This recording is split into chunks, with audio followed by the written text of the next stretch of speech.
నేను కేసీఆర్ గారు భారత రాష్ట్ర సమితి పెట్టి ఆంధ్రాలో పార్టీ పెట్టినప్పుడు స్వాగతించిన వాడిని నేను.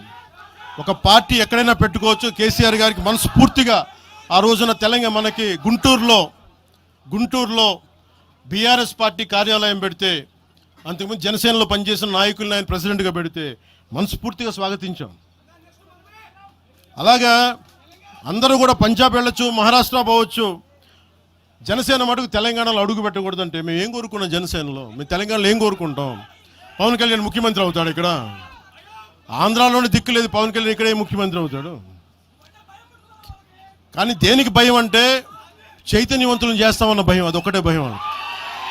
సమస్యల మీద తిప్పి కొడితే ఎంత? 4 కోట్ల జనాభా ఉన్న, దాదాపు 4 కోట్ల జనాభా ఉన్న తెలంగాణలో జనసేన తిప్పి కొడితే 1,00,000 మంది పైన కూడా లేరు. 2,000 మంది జన సైనికులతోటి, సాధకులతోటి మేము సభ పెట్టుకుందామంటే మీరు దీనికి పర్మిషన్ ఇవ్వకపోతే మేము ఏం చేస్తాం? మేము దుర్మార్గాలు చేస్తామా? మేము అంటే నాకు ఎలా ఉంటుందంటే మీరు ఏదైనా మాట్లాడండి. అంటే ఎక్కడ ఇప్పుడు నేను ఒక ఎనలిస్ట్ కూర్చొని నేను మాట్లాడింది వేరు, నువ్వు అమిత్ షా గారిని మాట్లాడితే నేను దాని గురించి ప్రస్తావిస్తే దీంట్లో ప్రాంతీయత ఎక్కడుంది? దీంట్లో తెలంగాణ నేను ఎప్పుడు అవమానం చేశాను? దీంట్లో కులాలు ఎక్కడ వచ్చినాయి? మీరు తీసుకొచ్చి మీరు తిడతా ఉంటే అంటే నాకు మాకు హక్కు కూడా లేదా?